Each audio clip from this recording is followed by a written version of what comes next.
मैं खंडन करता हूँ।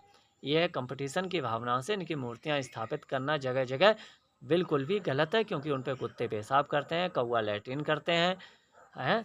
उनका अपमान होता है और केवल फिर आगे जाओ राम और कृष्ण के ऊपर, उनको हमने भगवान मान लिया, उनकी मूर्ति बना लिया। मूर्ति बनाने से कोई दिक्कत नहीं है, मूर्ति लगाने से कोई दिक्कत नहीं है, लेकिन अब कह रहा है मूर्ति पे चढ़ावा चढ़ाओ। हेलो, मूर्ति पे सोना चांदी चढ़ाइए, ध्यान देना। कृष्ण और राम की मूर्ति रखने से कोई दिक्कत नहीं है, कबीर की रखो, किसी की रखो, महापुरुषों की मूर्ति रखने, जैसे पहलवान की हनुमान जी की मूर्ति लगाने से ये फीलिंग आती है कि हमको भी ये शक्तिशाली बनना चाहिए। जैसे कोई बिपाशा बसु की पिक्चर लगा लेता है या कैटरीना कैफ के अपने कमरे में लगा लेता है फ़ोटो, तो उसको देख के एक अलग फीलिंग आती है, एक अलग भाव बनता है। ऐसे दारा सिंह का फ़ोटो लगाने से अलग फीलिंग बनेगी, राम का फ़ोटो लगाने से अलग फीलिंग बनेगी, है ना? तो ये जो फ़ोटो है, मूर्ति है, इससे 2-3 तरह की दिक्कतें हुई कि हिंदू समाज ने फिर गणेश जी को, लक्ष्मी जी को हर चीज़ पे लगाना शुरू कर दिया, कैलेंडर बना दिए, वो लैट्रिन में जा रहे हैं, पेशाब में जा रहे हैं, है ना? कचरा बन रहे हैं, कूड़ादान में पड़े हुए हैं। ये बहुत बड़ा पाप होता है महापुरुषों की मूर्तियों के साथ में, इससे हिंदू समाज का पतन हो रहा है। दूसरा, माचिस पे बना है, फिर पटाखों के ऊपर, इसके अलावा कार्ड में लक्ष्मी गणेश बना दिए, कान्हा जी बना दिए, खाटू श्याम बना दिए। तो यही हिंदू का नैतिक पतन है, जिसका खंडन आर्य समाज करता है कि मूर्ति पूजा से क्या नुकसान है। मूर्ति जब तक मूर्ति रहे कोई दिक्कत नहीं, लेकिन मूर्ति को तुमने हर जगह स्थापित कर दिया, कोई मर्यादा ही नहीं रखी। हनुमान जी की मूर्ति, राम जी की मूर्ति बेडरूम में लगा करके लेटे बैठे हो, वहाँ तुम सेक्स कर रहे हो, वहाँ तुम और दुनियादारी की बातें कर रहे हो, अच्छी बुरी, किसी की बदी चुगली कर रहे हो, है ना? फ़ोन पे तो कर रहे हो ना, बातचीत कर रहे हो बेडरूम में, वहीं पे वो लगा लिया है, तो घर में तुमने मंदिर ये सब कर लिया है। तो ये सब कुछ नहीं है, ये मूर्खता का हिस्सा और कुछ नहीं है, इससे पतन हो रहा है। मैं भी इस बात का खंडन करता हूँ, इस तरह से मूर्ति का। मूर्ति लगा लिया, अच्छी बात है, क्योंकि घर में सुख शांति नहीं है तुम्हारे। मंदिर में गए थोड़ी देर को, लेकिन अब वहाँ पे घंटा बज रहा है, राजनीति हो रही है, क्या वहाँ सुख शांति है? हेलो, वहाँ राजनीति हो रही है कि मैंने चंदा करके ज़्यादा रुपया लगा दिया मंदिर में, तुमने कम लगाया। अरे मूर्ति को पानी नहीं डालना है कि दूध नहीं डालना है, कहीं फलाना नहीं करना, ढिमका नहीं करना। अब आप ये बताओ, मूर्ति पे चढ़ावा चढ़ाना, मूर्ति पे सोना चढ़ाना, आपने देखा होगा साईं बाबा जैसे हैं, तिरुपति बालाजी हैं, और भी देवी देवता, उन पे मूर्तियों पे सोना चांदी चढ़ा रहे हो, जबकि तुम्हारी माँ बीमार पड़ी है, उसके इलाज कराने के लिए पैसे नहीं है तुम्हारे पास में, ठीक है? तुम्हारे बेटा बहू जो हैं तुमसे अलग हैं, तुम उनको संबंधों को सजो नहीं पा रहे। माने भगवान की जो बनाई हुई मूर्ति है, तुम उसकी कदर नहीं कर रहे हो, और जो तुमने मूर्तियाँ बनाई हैं पत्थर की, उसके लिए तुम मर रहे हो, मिट रहे हो और ठग रहे हो, धोखाधड़ी कर रहे हो। तो मंदिर बना करके तुमने लाखों करोड़ों के मंदिर बनाए, ये तुम्हारी सभ्यता के लिए, तुम्हारी संस्कृति का, तुम्हारे अहंकार को, पार्टिकुलर धर्म का एक ईगो हो सकता है, इसे आप गर्व कह सकते हैं, गौरव कह सकते हैं। ये केवल और केवल एक अहंकार की उपज है। अहंकार को तुम्हारे संतुष्टि मिल सकती है कि फलानी मस्जिद से ऊंचा हमारा मंदिर है, फलाने गुरुद्वारे से ऊंचा हमारा चर्च है, और उस चर्च से ऊंचा हमारा गुरुद्वारे का झंडा है। ये सब भक्ति नहीं है, ये कोई वास्तविक धर्म नहीं है, ये केवल और केवल अहंकार से पैदा की हुई एक राजनैतिक एक आपका मान्यता है। समझ रहे हैं ना? इसके अलावा ये कुछ भी नहीं है, नथिंग।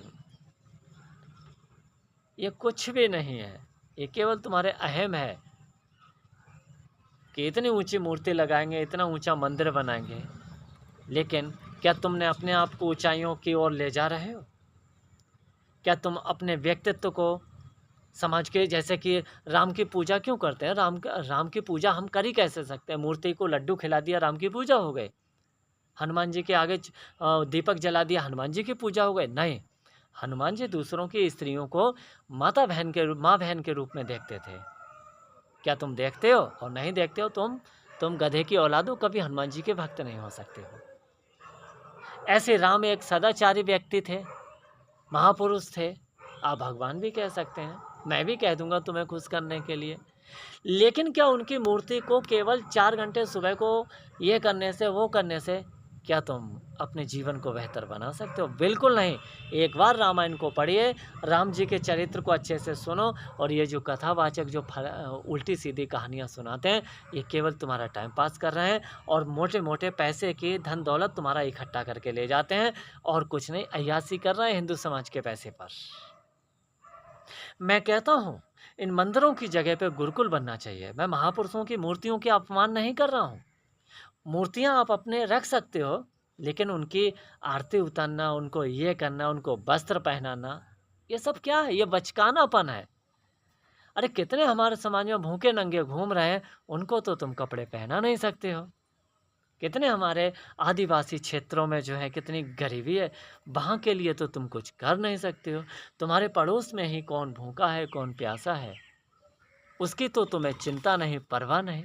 लेकिन मंदिर में जाकर के तुम करोड़ों लाखों का दान कर रहे हो, रसीद कटवा रहे हो, है ना? इसीलिए मैंने ये संगठन बनाया ग्राउंड लेवल पे वर्किंग करने के लिए। हालाँकि मैंने बहुत कुछ अपनी जेब से भी किया है, लेकिन मिलने वालों ने कहा कि गुरुजी सबका लेकर के सहयोग चलिए जो है, ताकि सबका दान हो और सभी लोगों की भावनाएँ पवित्र बने। क्योंकि जब तक हम और आप अच्छे कर्म नहीं करेंगे, हमारे आपका उद्धार नहीं हो सकता है, भावनाएँ पवित्र नहीं हो सकती हैं, मन स्वच्छ नहीं हो सकता है। और राम ने ही कहा है, तुलसीदास ने रामायण में राम को के माध्यम से कहलवाया है कि निर्मल मन जन सो मोहि पावा, मोहि कपट छल छिद्र न भावा। जिसका मन शुद्ध होता है तो वो मुझको पाता है। मुझको माने परब्रह्म की अनुभूति करता है।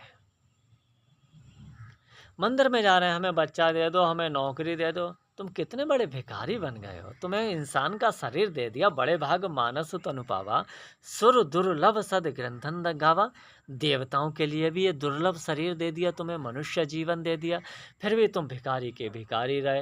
हे भगवान हमें ये दे दो, हे भगवान हमें वो दे दो, हे अल्लाह हमारा बिजनेस में बरकत कर दो, हैं, हे ऊपर वाले हमारा ये कर दो। मैं कहता हूँ, विवेकानंद ने भी कहा, यह उपनिषद का वाक्य, ना अयम आत्मा बलहीन लभ्य।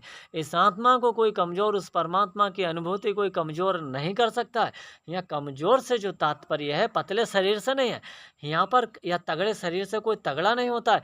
यहाँ पर कमजोर कमजोर उसको कहा है जिसका मानसिक रूप से कमजोरी है। हमें ये दे दो, वो दे दो, जो तनाव में जी रहा है, चिड़चिड़ापन में जी रहा है, जो लोभ लालच में जी रहा है, जो महत्वाकांक्षाओं में जी रहा है कि आज हम दरोगा हैं, कल एसएसपी बन जाए, डीएम कलेक्टर बन जाए। और बन जाना कोई बुरी बात नहीं है, बनना ही चाहिए, लेकिन उस याद में तुम तड़प रहे हो, नींद नहीं आ रही है, तनाव हो रहा है, ब्लड प्रेशर हाई हो रहा है, शुगर बढ़ गई, लैट्रिन साफ नहीं आ रही है, भूख नहीं लग रही है। तो ये सब चीज़ें होने के कारण तुम्हारा जो जीवन है वो अस्त व्यस्त हो जाता है। समझ में आया देवी आपके? जी। हाँ, तो यह एक निष्पक्ष चिंतन है। मूर्तियों पे कुछ भी चढ़ाने की, उनको पहनाने की, उनको दान करने की, इस हिंदू को इस बचकानेपन से बाहर निकलना होगा। जैसे हम और आप जब बचपन में थे, छोटे थे, 5 साल, 6 साल, 8 साल, उस समय जब थे 9-10 साल तक थे, तो कभी-कभी गुड़िया गुड्डों से खेलते थे ना, उन्हें कपड़े पहनाते थे, कुछ करते थे।